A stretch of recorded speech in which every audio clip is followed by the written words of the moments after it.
All right, how's it going, everybody? Brandon McCaskill here with Momentum Canada. Welcome to the segment of my channel that I call Momentum Monday. It's where we have the opportunity to come together and have a chat about what happened in the last 7 days. So, whatever was on the headlines or in your news feeds, that's what we're going to talk about. So I always pick 3 topics that I've come across over the last 7 days, and we just talk about them. But if you have other topics you want to talk about, be sure to throw them in the comments. Just say hello. If you just want to listen today, that's fine as well. But before we get started, I encourage you guys to head on over to rumble.com to subscribe to the Momentum Canada Rumble channel.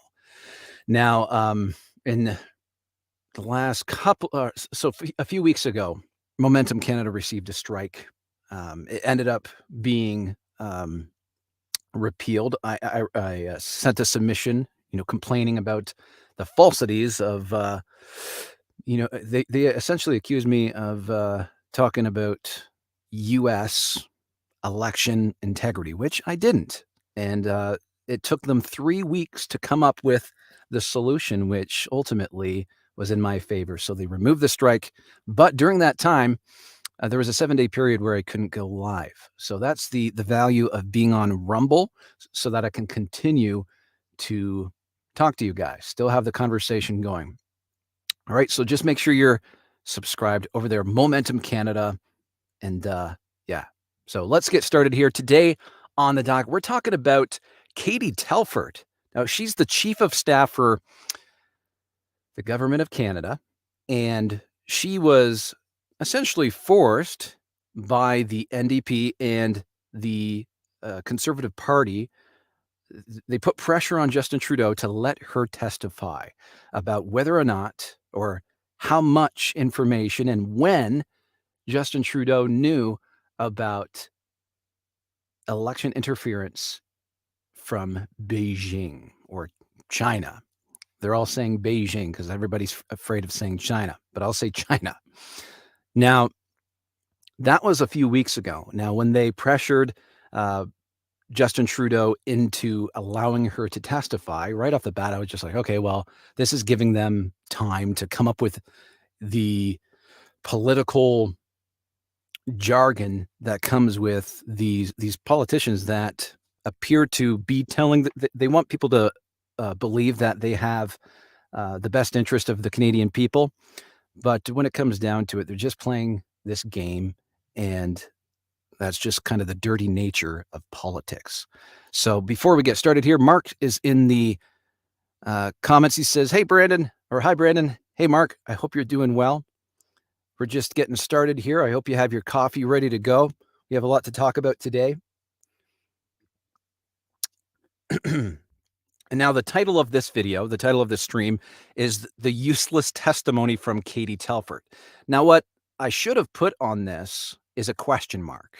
Was it useless? Because I begin, over the weekend and even this morning, begin digging into what was the benefit of having her testify. So I dug into that this morning. I'm going to share my thoughts, and I'll have you guys share your thoughts as well. So that put a question mark on the end of that. Was her testimony completely useless? So let's start this off by sharing my screen with you. I'm going to read from the National Post. It says, another convenient non-answer. Katie Telford stonewalls on foreign interference. She was asked a series of very simple questions. They were questions that did not require a top security clearance, and yet there was a failure to give proper answers. Interesting, right? So we'll read a little bit here.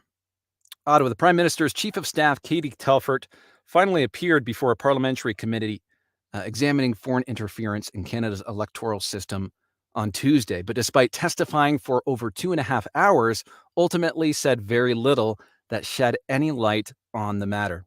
Her lack of answers on what she knew and what her boss knew in regards to the past 2 elections left a sour taste in the mouths of the Conservatives in particular, who accused her of skirting their questions at the Procedures and House Affairs Committee.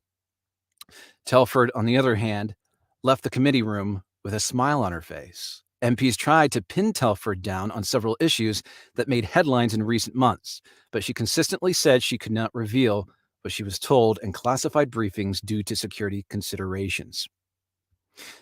So this is a quote from Conservative MP Rachel Thomas. Today, she was asked a series of very simple questions. They were questions that did not require a top security clearance, and yet there was a failure to give proper answers. Okay, so that was her that said that. This is Katie Telford herself. That was one of the reasons.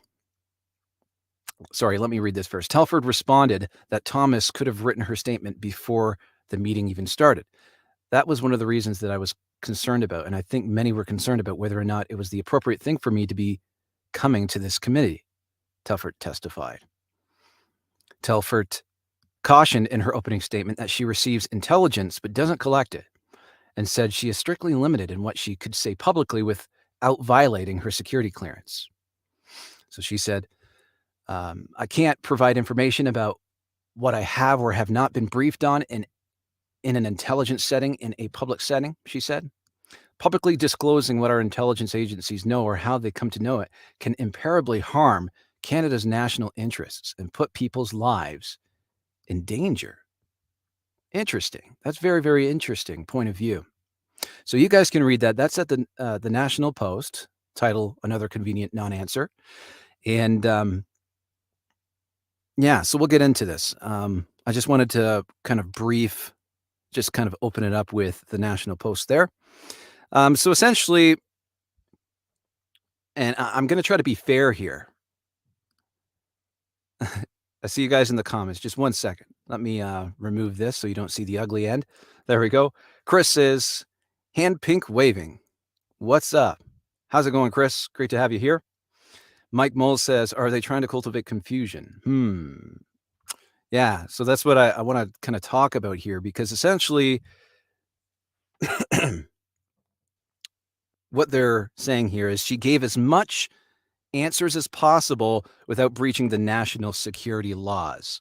So this is what I was digging into this morning. And so what are these obstacles that are in her way that keeps her from being able to answer questions? Okay, so there's 3 points that I've, in my research this morning, that a few different people have brought up. So there's something called the Official Secrets Act. So what is the Official Secrets Act? I'll show you. I'll read a little bit of it. Official Secrets Act. Let me move this. The most important statute relating to national security is designed to prohibit and control access to and the disclosure of sensitive government information. Offenses cover espionage and leakage of government information. The term official secrets is not defined comprehensively in the legislation. Okay, so it's not defined, but broadly, official secrets may be considered any information of an official character and can be restricted from public access for up to 30 years. It is clear that prohibited places, codes, code words, passwords, plans, models, and articles, notes, or other documents can be regarded as official secrets under the Act. Now, I understand they mention espionage, right? So if there's spies in that from Canada in other countries, and we don't want to leak information about that or something that would compromise someone's life, but we're talking about the integrity of our elections, of whether or not we're corrupt from the inside out. So I don't know these acts inside and out like some people might, but I need help trying to understand how she's justifying herself and saying that she can't respond to simple questions.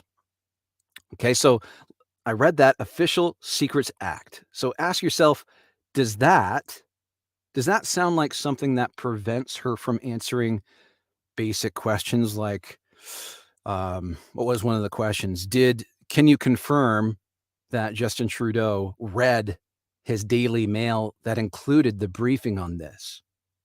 Just answering the question, yes or no. Did he read it?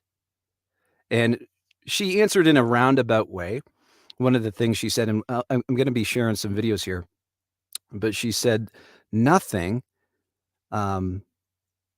is shared with her that isn't seen by the prime minister and vice versa. So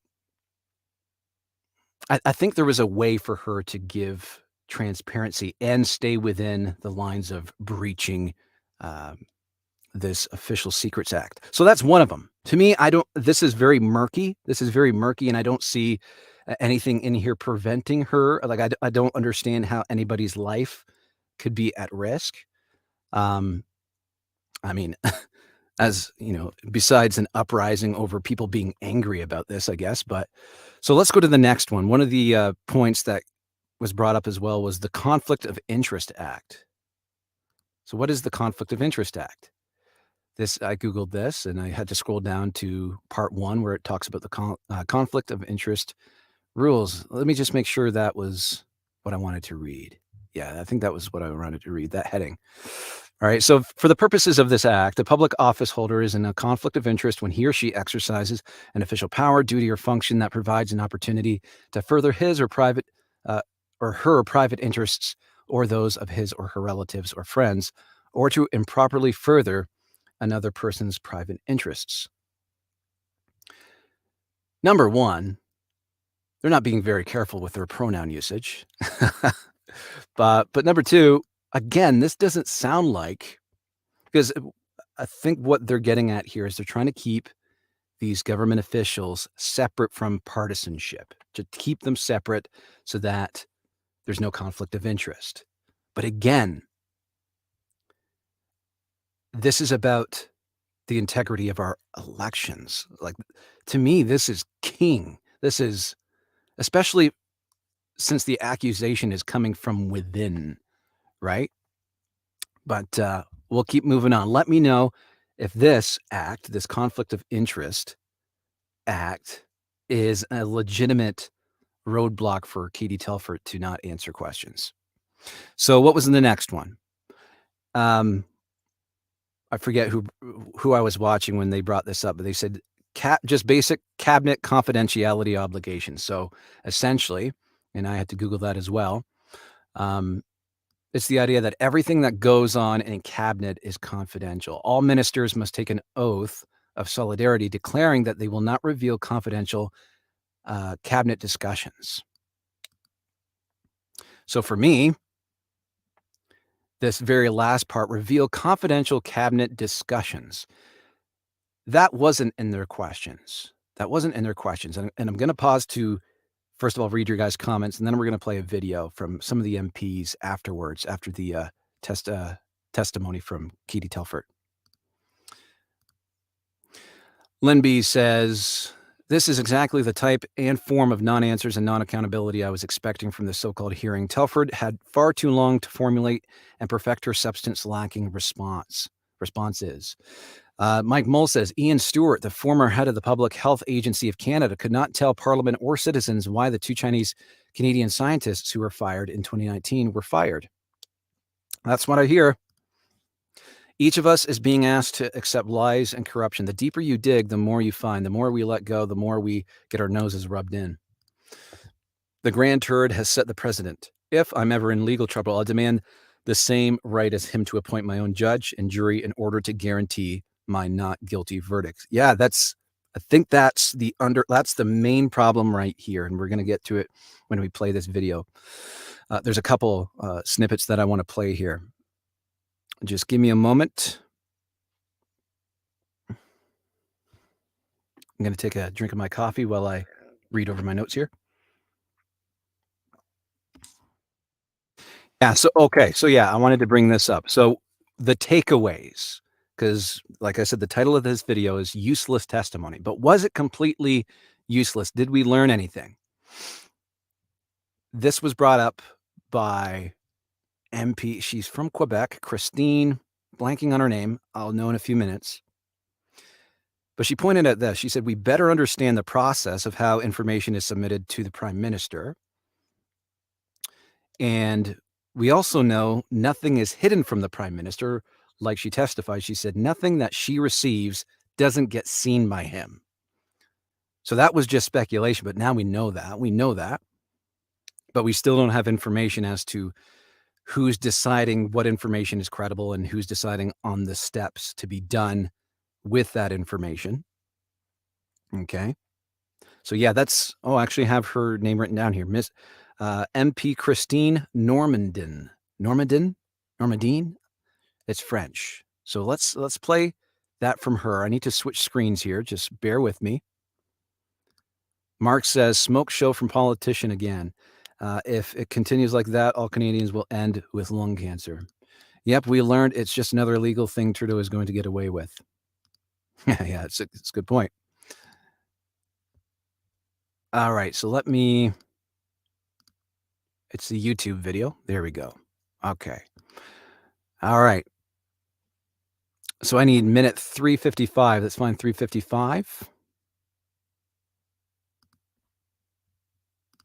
Isn't it to the national security officials to determine if the intelligence is credible, actionable, and so on? I thought we got that from the testimony from Ms. Telford, that she said that's not a political responsibility. It's the national intelligence community that decides that. It was still not that clear to me. And I asked the question, who's responsible in the end for considering which information is credible? And she mentioned that it's a discussion that they have amongst themselves, and they rely on directors from the agencies, but they don't take their opinions for granted. So there's a discussion amongst PMO as to which information is considered credible. And if they don't consider it credible, well, we can assume that they don't do nothing with it. And that's the problem. For a public inquiry, do you think that, you're talking about restoring public trust. You're saying a public inquiry is necessary for that. Are we going to run into the same problems that the inner workings of deciding what is credible and what is not in the system of national intelligence will still be obfuscated to an extent, as we saw in this testimony from Ms. Telford, where she is by oath and by national security law not able to talk about everything, and that would still be the case in a public inquiry? I don't think it would be the case with a public inquiry, and the reason is if we have a commissioner that is impartial, nominated by all parties, and has the clearance to receive the information, he will be the one making the cut between what's credible and what's not credible. It's going to be non-partisan. Right now, the person who's making the cut is someone who might be benefiting from cutting information and considering and making it considered not credible. Deciding what's credible and what's not, you're saying that's political, and you need someone who's totally independent. It would definitely bring back confidence to the population to have someone outside of PMO, outside of governments, making that decision. And mostly since we've heard testimonies that for the past 40 years, there's been issues with CSIS bringing information about interference to governments, and all of them did nothing. So just because of that, it is a necessity to have a public inquiry with an independent commissioner chosen by all parties. It would restore confidence and credibility, because it would be that person who could make the decision. This is credible information, not credible information, even though it's not made public. We understand that there's issues of national security, but we know at least that the person making that call would have no personal benefit in making such a call. Je suis pas sûr qu'on apprendrait quelque chose. All right. So that was that.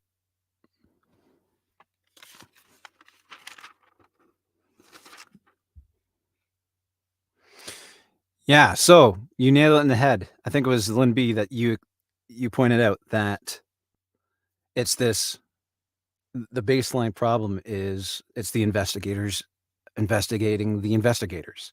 That's what's going on at the top levels when pressured during her testimony, Miss Katie Telford, saying that they rely on the expertise of the agency of the CSIS, but at the end of the day, it's this little bubble of them deciding what is credible and what isn't. She said, we need to eliminate that. We need to appoint some sort of neutral, agreed upon by all parties commissioner. Now, is that possible? Is it possible to find a neutral commissioner? I think so. If it's truly all parties selecting this, and is it all opposition parties or is it all federal parties? I don't know. Does the PPC have a say? Because they're good at digging up things on people that shouldn't be in positions of mass decision making. That'll be interesting. I'm not sure the answer on that, but I think she's right. I think that's what needs to happen. But again, is that achievable? Is that achievable? Thank you, Lynn. She says, friendly reminder, we are all equally angry. Please keep your language family friendly to avoid strikes on this channel. Thanks. Appreciate that. Best explanation I've seen on the judiciary was the one by constitutional lawyer Bruce Pardy in the Toronto sitting of the National Citizens Inquiry. Yep. No confidence in our government. Lie, you lie. They rely on information from SCIS until that information counters their chosen narrative. Then it's incorrect. Yeah. Yeah. That's why I think she's nailing it on the head by saying, that's the problem. We need to get on the inside of this bubble and blow the walls down. Mike says, any attachment to the crown cannot be trusted. The parties are all in bed together. Read the Hansard and see what's on the record. There you go. There you go. What's the alternative, Mike? Let's download your wisdom, sir. What do we do now? I'm open for suggestions. That's why I think if we could get the voice of the PPC in there somehow, people, because I trust the PPC. I've never had trust issues with the PPC.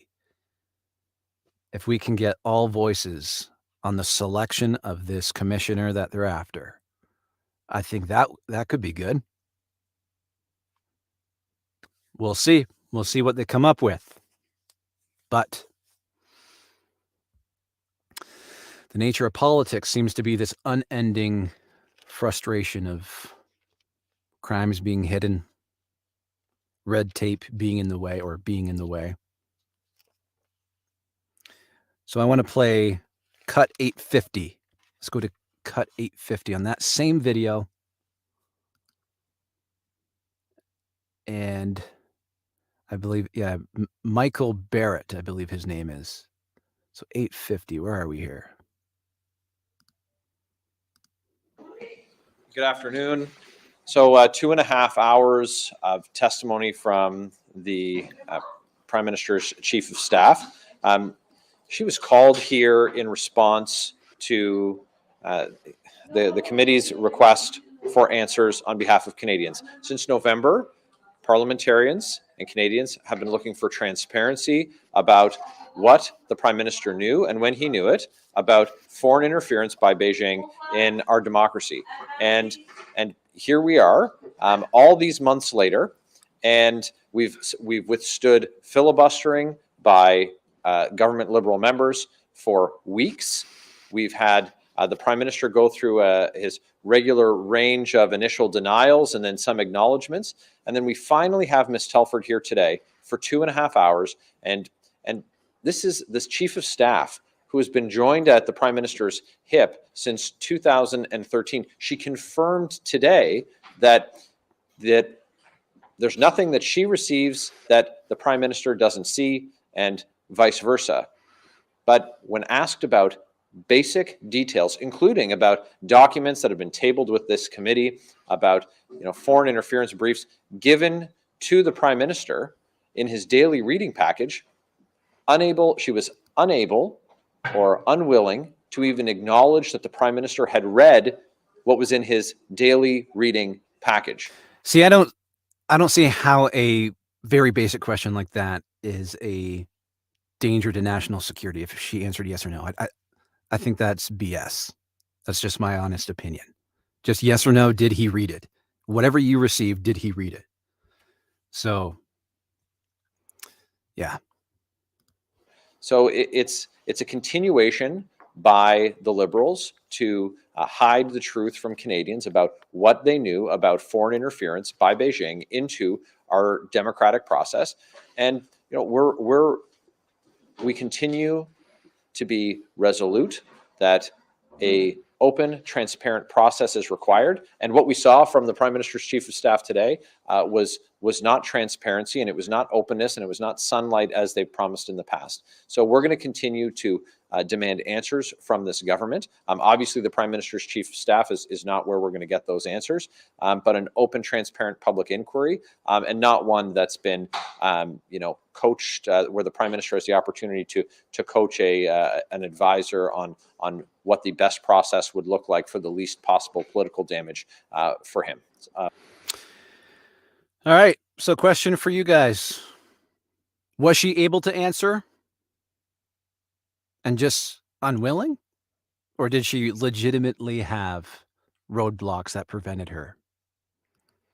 I know that we've kind of been asking that question all along, but that's what it comes down to, and we got to find out what that answer is. We need people who are smarter than me to find out exactly, because the acts that I read, they're very ambiguous. They're very muddy, and they cover a broad range of things and not specific to certain instances like this or specific questions.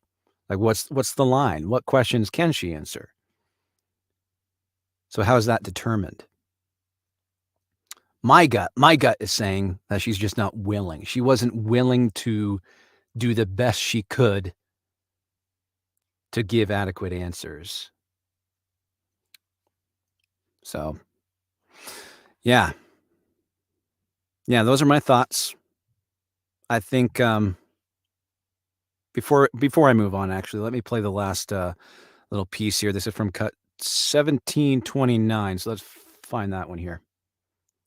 Try not to get too ahead of myself here. Let's just start here, I guess.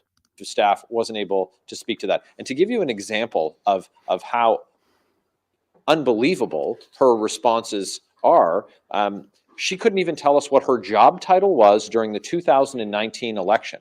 So she was on the bus. So she was either the bus driver or I'm not really sure, but she couldn't tell us that. She couldn't tell us who was running the most politically important area in the province of Ontario to the Liberals' electoral fortunes. Couldn't tell us who the person responsible was for that, even though she was, again, side by side with the Prime Minister. So no.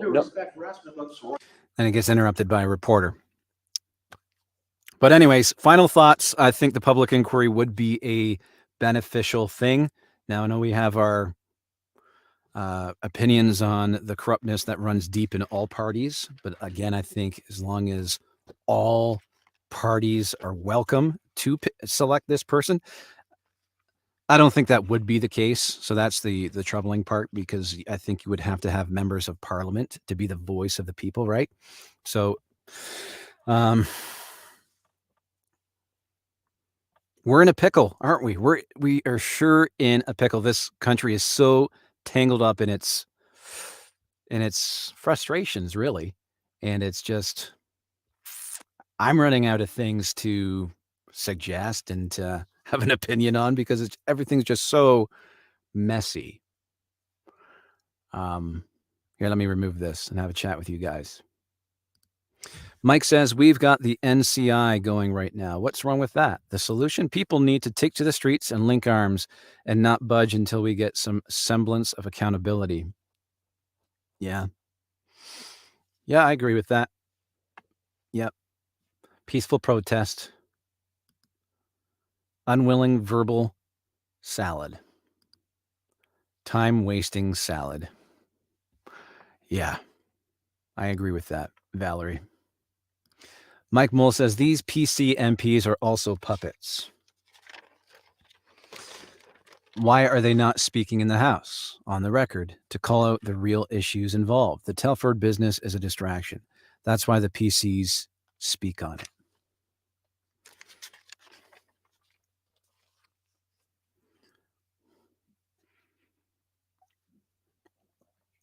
All right. I think that's where we'll leave it until we get some more information. I don't know what's next with that. A lot of people are saying that was a waste of everybody's life, letting her testify like that the Conservatives and the NDP shouldn't have pressured her to do that, because I was watching CTV. They said, we knew what we were going, what to expect, that she wouldn't be able to reveal much.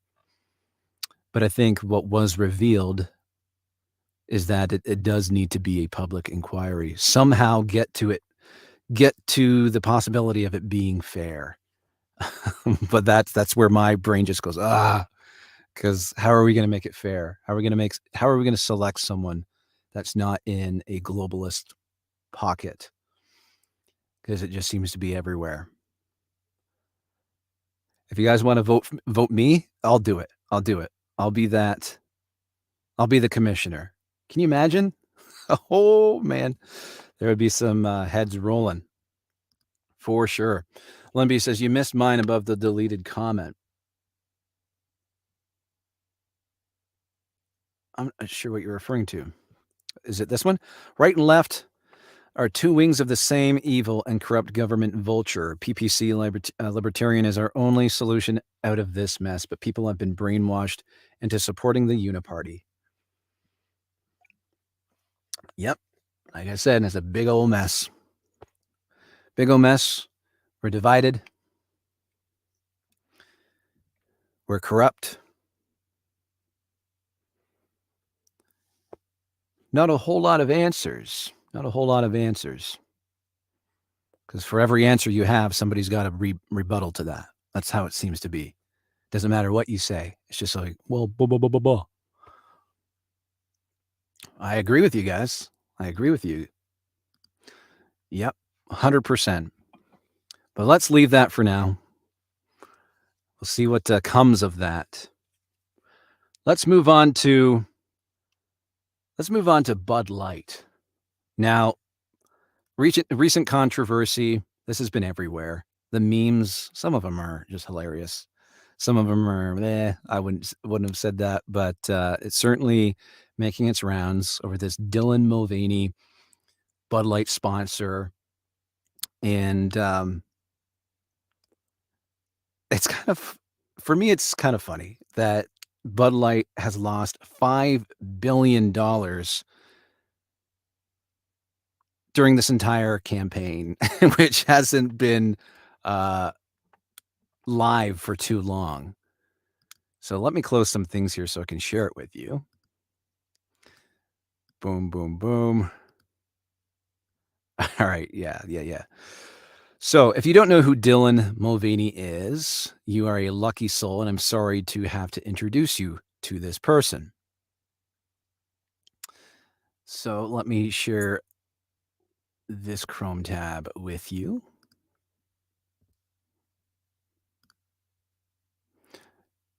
That's him there. Yes, I said him. This is the New York Post covering this.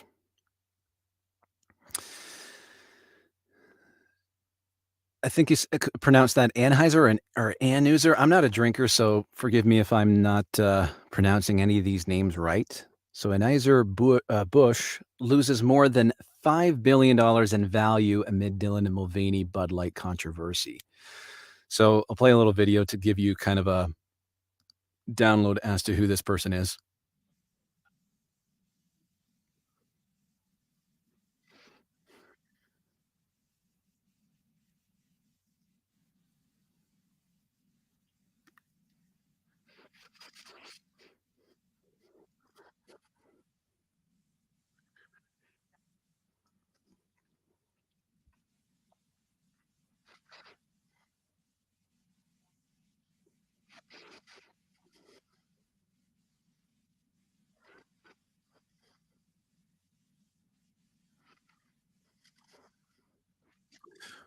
Wow. Okay, so that's who he is.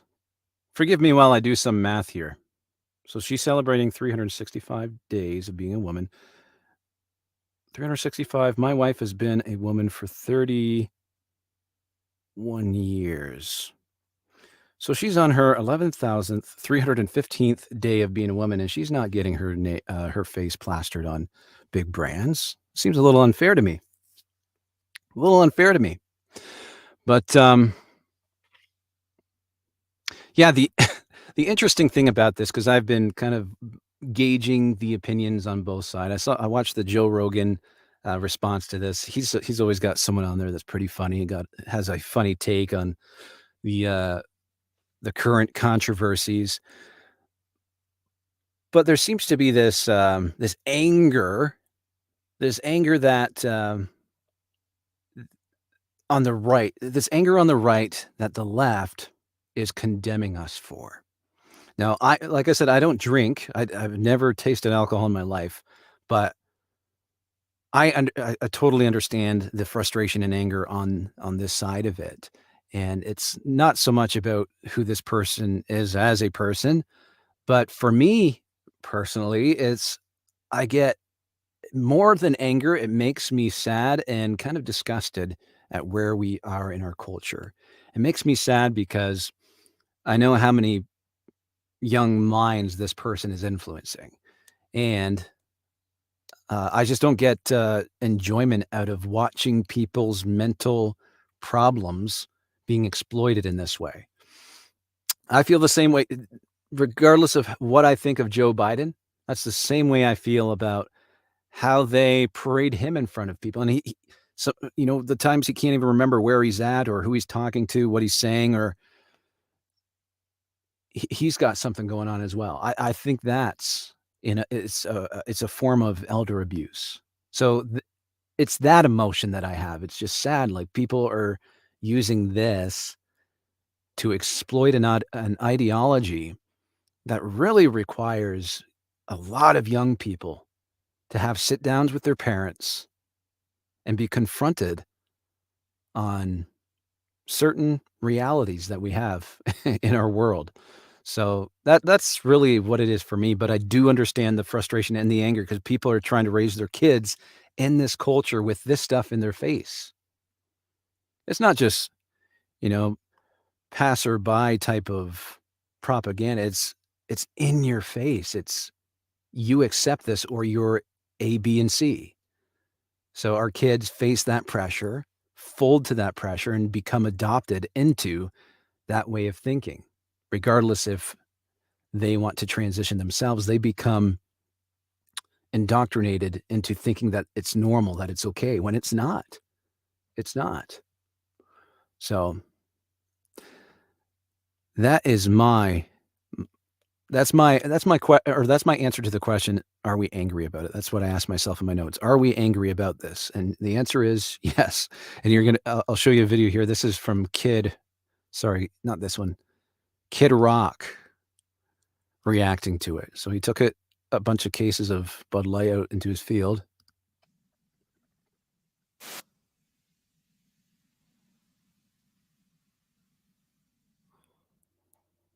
Wow.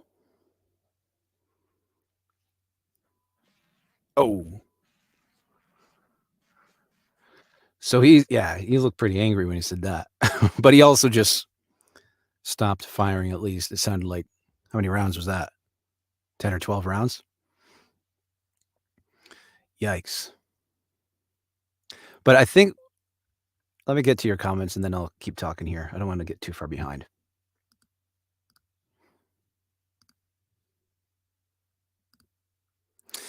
Valerie says public inquiry, but the fact is, how much information will be redacted? Yeah. Yeah. This is why I'm just praying that God comes and makes politics irrelevant. Just make it irrelevant, God. I think we're about there. We're about there. And it's good. It's good stuff. That's why I can still smile and still have joy. But what's the point? That's exactly right, Valerie. Exactly right. Mulvaney is a modern-day minstrel grifter, seeking fame and fortune at the expense of women. If he were wearing blackface instead of woman face, the entire narrative would flip in an instant. Yep, I totally agree. Mark Laforce says the PPC has no seat in Parliament. No need to count on them. Besides, Bernier is from Quebec. Sorry to say that, but I don't trust any politician from my province. Yes, that is correct.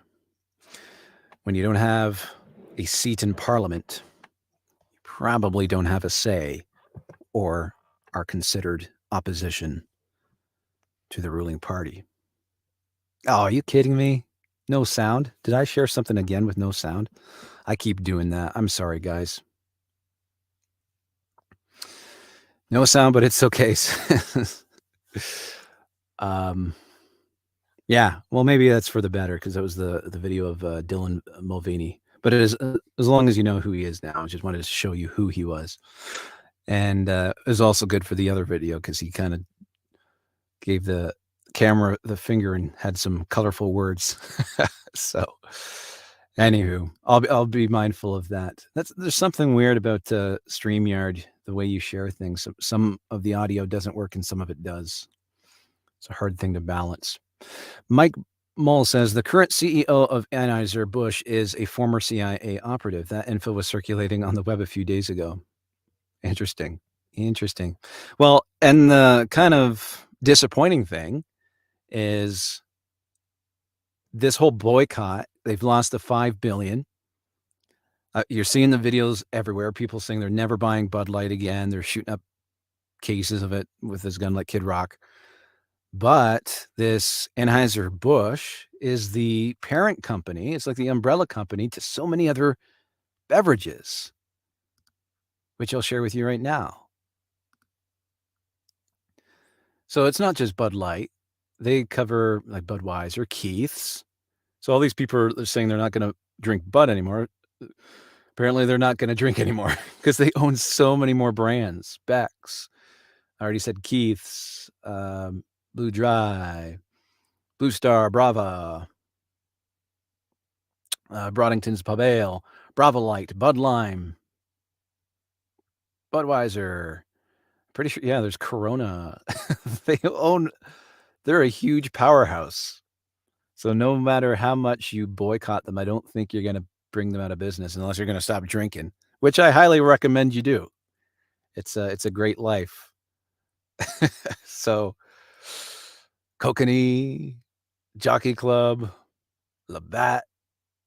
Look at all those companies they own. And it just keeps going. Lucky Lager, Force.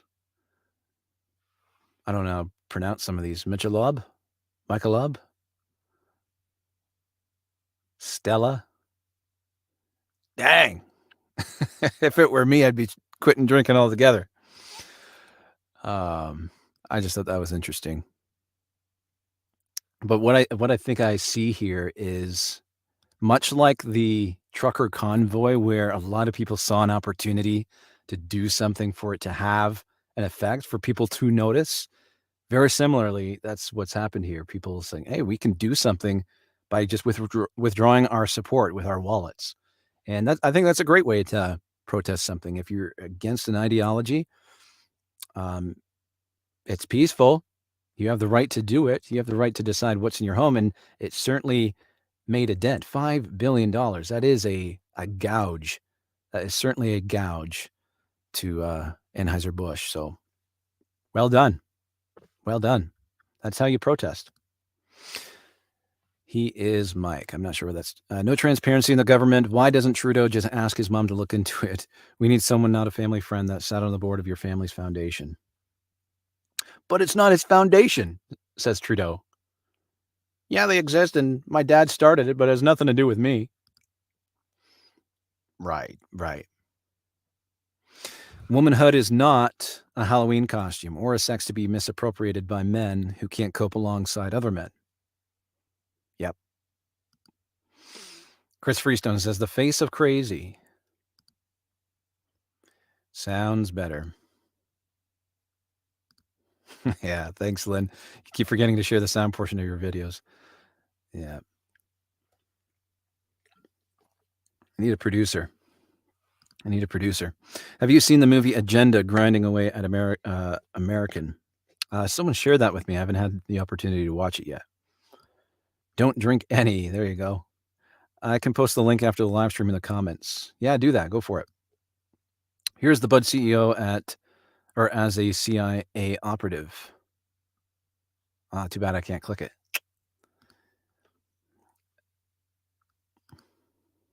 The big companies don't care. It's just a write-off. They own from the top down monopoly. Mike, it's targeting how we got to this point and why, or it's regarding how we got to this point and why. Doesn't surprise me, Lynn. Yeah. So that's that. That's that. And I'm going to try to keep this stream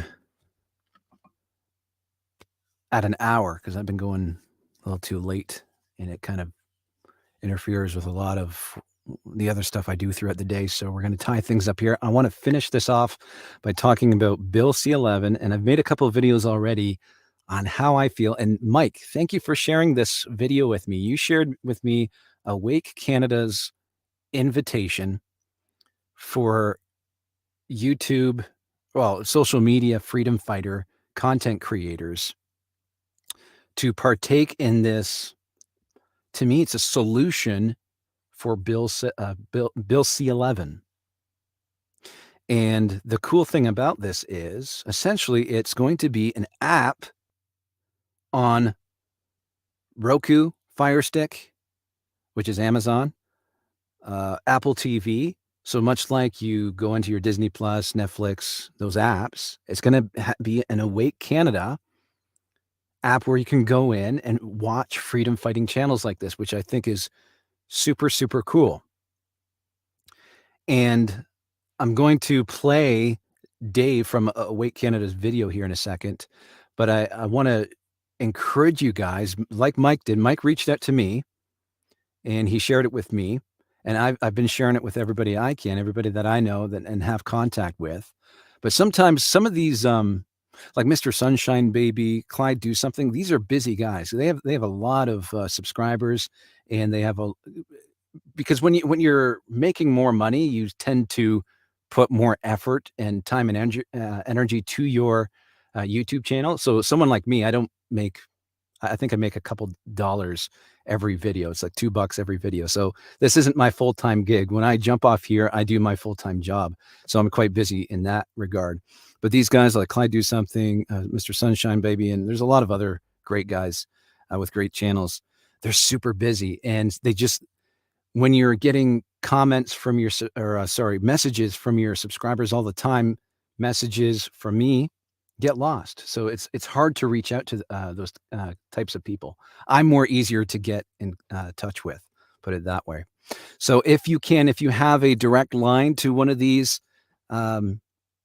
freedom fighting channels, please let them know about this. I have if you go into the short section on my channel, it's the latest one that's up right now, posted on Saturday.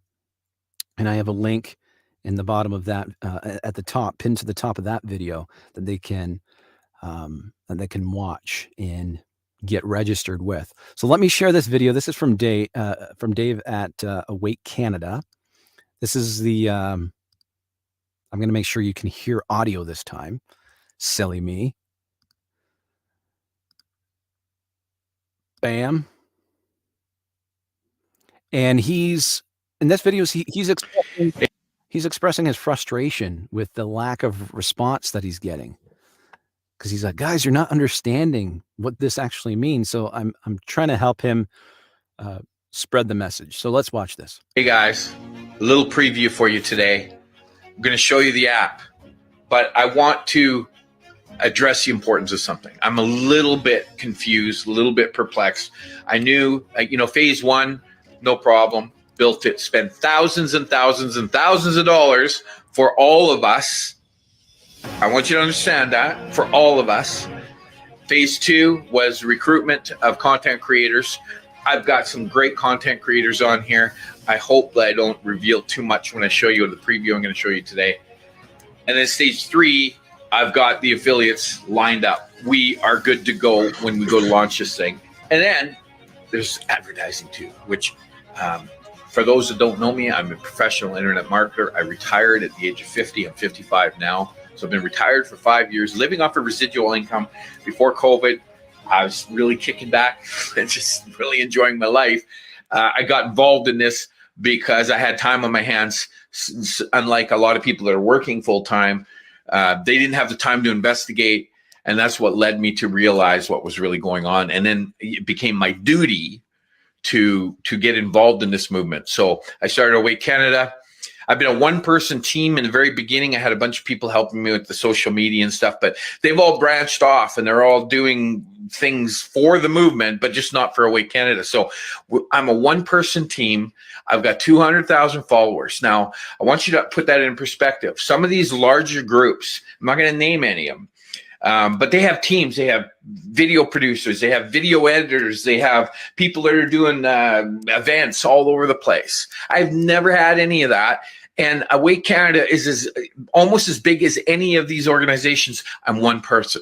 That's my internet marketing skills. And the reason I'm telling you this is because it's very, very important for you to understand exactly what I'm doing here. So I built this app. It's ready to go. I'm struggling finding content creators. And to me, this is the biggest no-brainer in the world, because if you're a content creator and you're on TikTok, for instance, they're trying to ban TikTok right now from the US. That will take out all the US people. They might, and if they do it in the US, they'll probably try to do it here. Bill C-11 is currently threatening all censorship. This is a step ahead. I'll show you in a minute. This is a step ahead of the censorship, and they will not be able to block us. Now, you can say, well, what if they deplatform you? That's okay, because I've got the whole thing mapped out. Guys, when we launch, we're going to do fundraising for the companies, right? Are the freedom fighting groups right across the country for regular everyday Canadian citizens are going to get paid to help promote this app.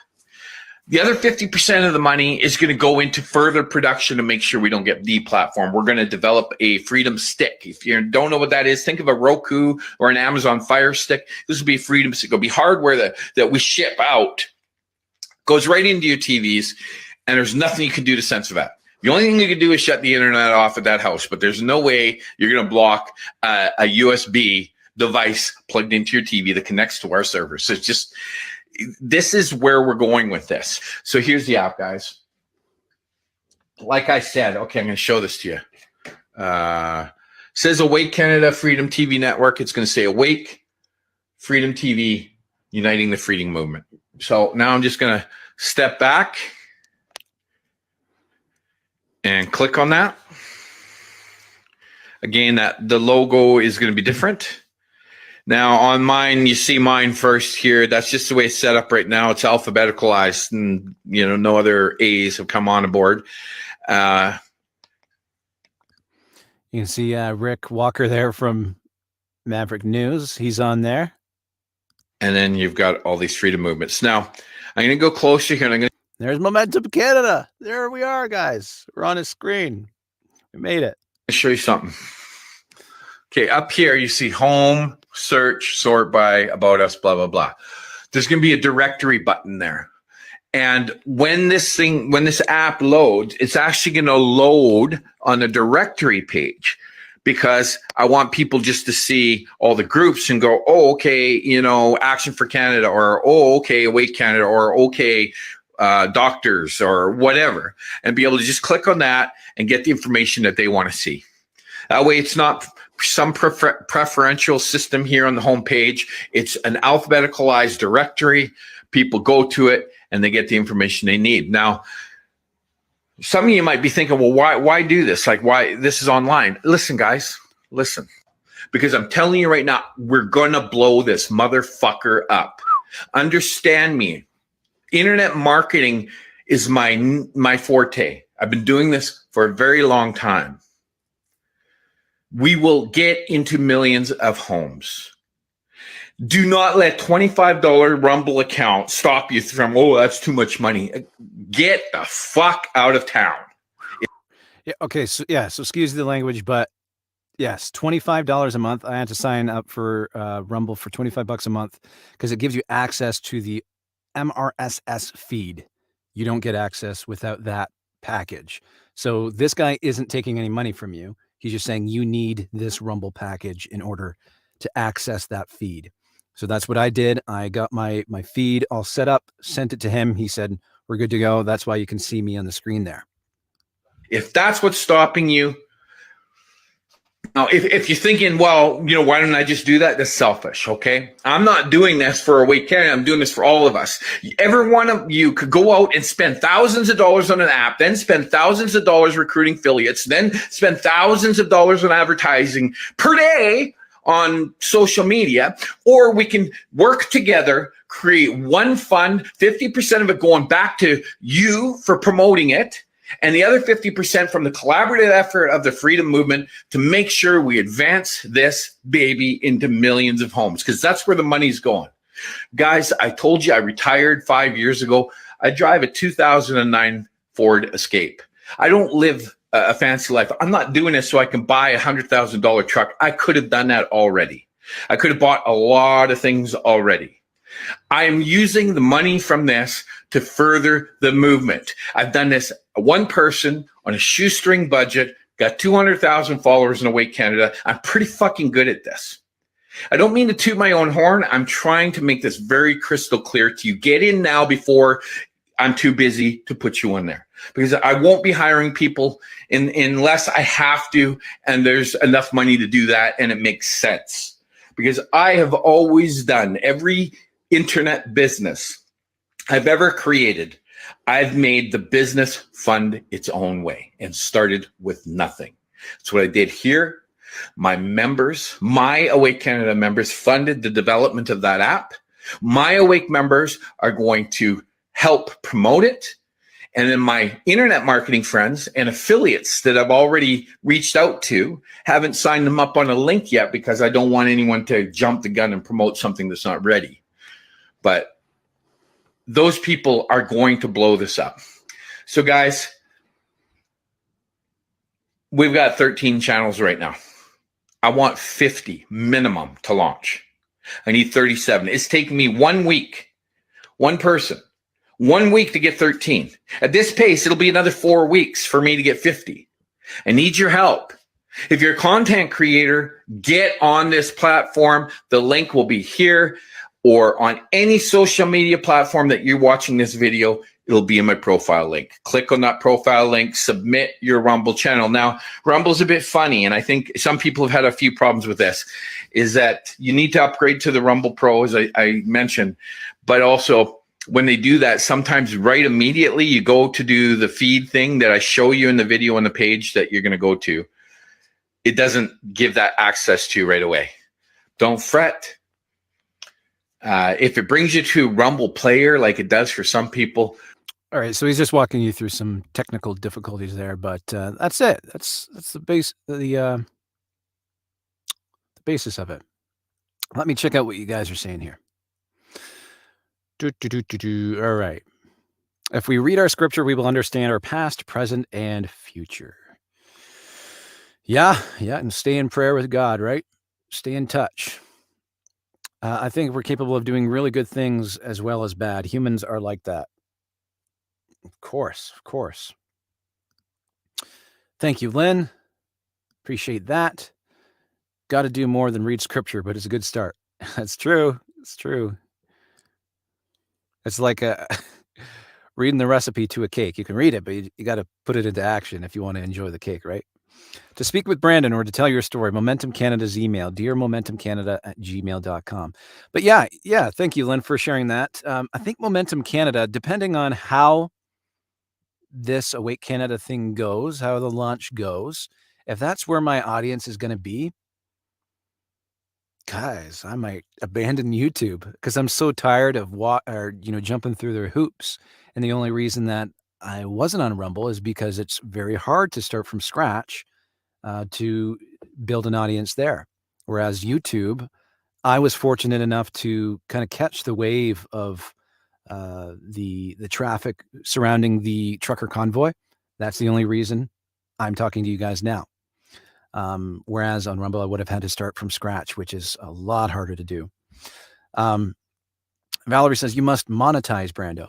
Yeah, I'm monetized on YouTube. I've been monetized since the trucker convoy. Like overnight, I gained, I'd have to recall the exact dates, but one night was like I gained 9,000 subscribers, and it capped me at, I capped myself, I guess, at 13,600. And I'm at 13,100 now because since then, so many empty accounts. When you sit there, when you have empty accounts sitting there that don't comment, that don't like, that have no activity, YouTube sees them as bots and they just eliminate them. A lot of YouTubers have gone through that. So that's a lot. I mean, it's been over a year since then, but that's just the importance of keeping your account always active, because otherwise they think you're a bot. But yeah, I've been monetized since then. Thanks for the question. Get a copy of Brandon's book. Yes. I appreciate that. I've been getting some good feedback from it. People really enjoyed it. And someone shared with me that they cried a few times. So that's pretty good. I like hearing that people cry because I'm trying to strike that emotional chord when I'm writing. So as a writer, that's a good feeling. Yeah, that's A Prayer for Walton Bay. That's on Amazon. You can pick that up anytime. And don't forget to leave me a review, because that helps me out as well. Valor says he is monetized, but YouTube cancels it when he does this type of video. PayPal link is above. Mike, yes. Humans have free will for sure. Yep, they do. Unfortunately, sometimes I wish God, I trust you. Take my free will away, because I know your ways are better than mine. So just treat me like a robot. That's just me, though. A lot of people want their free will, but I trust God enough to do without it. Awake Canada, thank you, Lynn, for sharing that link. Appreciate it. Mike Moll says, Chris Freestone says, some people don't develop a conscience until later in life. Some not at all, unfortunately. Yeah, well, I think a lot of people are born with it. It gets muted over time. When you just let one little thing slip, your conscience gets dulled, I think, until it's like mirrors. It's like mirrors on your car, and if you just can't keep letting them get dirty, they just pretty soon you can't see in any direction until you go and just clean it and just, go back to the basic truths of morality and what's right and wrong. I think that's what our culture is having to wake up to, with all this nonsense that's in our face, with the transgender movement and just everything that's going on. People are suddenly, I think, being forced to take a stand on and define what is morality, what is true, what is right. So, and I think that's a good thing, because it's like a reformation of sorts in our culture, and it's making people ponder deep life questions. I'm seeing that everywhere, which is it's great. It's great. We have a lot of sources to get that information to the questions we're asking as well. So I think there's a lot of people seeking right now, and perfect timing, because our country's in a position of putting us in a position of desperation. So it's a good time to ask questions. Momentum Canada Rumble, thank you for sharing that. Will do, man. Cheers. All right, you guys are chatting. Thanks for this again, Brendan. See you, Lynn, and others. I'll check out the agenda movie, Valerie. Thank you, Mike, for stopping by. Appreciate you. Placing the links under your description would help. For what? What are we talking about here? Because I know right now the links for my book are there. The PayPal is there. What am I missing? Let me know.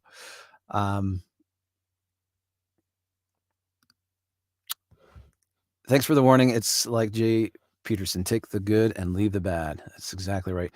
Valerie, he has done that, but for some reason he always posts incorrect links that don't work. He does need a producer. See, that's wrong, because I put the correct links in yesterday. I made sure I went back and I clicked on them myself, but maybe something happens when I go live. I don't know. But yeah, I did make sure that they were the right links yesterday, because I made sure I did that on the weekend, because I always think of Lynn B. She's always saying my links aren't working, so I'm going to make sure they work. So I don't know. Maybe they're not clickable. If you copy and paste them into a browser, they might work. I'm not sure. Appreciate you, Lynn B. You know I love you. Valerie says, LOL. Oh. The Liberals, NDPs don't have a conscience. It's not in their vocabulary. Yeah, I think they're in for a rude awakening. Let's put it that way. I think everybody has a conscience, but like I said, it's just dulled. You can edit the description even after the upload. Yes, I can. I'm checking. Right on. Well, thank you guys so much. It is 1:05. I got close to my goal. I tried to clock out here at 1:00, but that is a show. Thank you guys for your comments. It was an interesting few topics today. Katie Telford, BudLight, and Bill-11. But I'm looking forward to more of the developments coming out in regards to the election interference for the Canadian elections. But my hope is in Christ. My biggest hope is in Christ, not in politics, not in politicians. But I will be watching. Try not to get too frustrated. And I hope you guys will do the same. All right. Take care. Bye for now. I checked your links, and those that are there do work, but PayPal is not among them. Someone must be after me. Have a blessed afternoon, everyone. Take care. I'll check out that link, Lynn. Bye for now.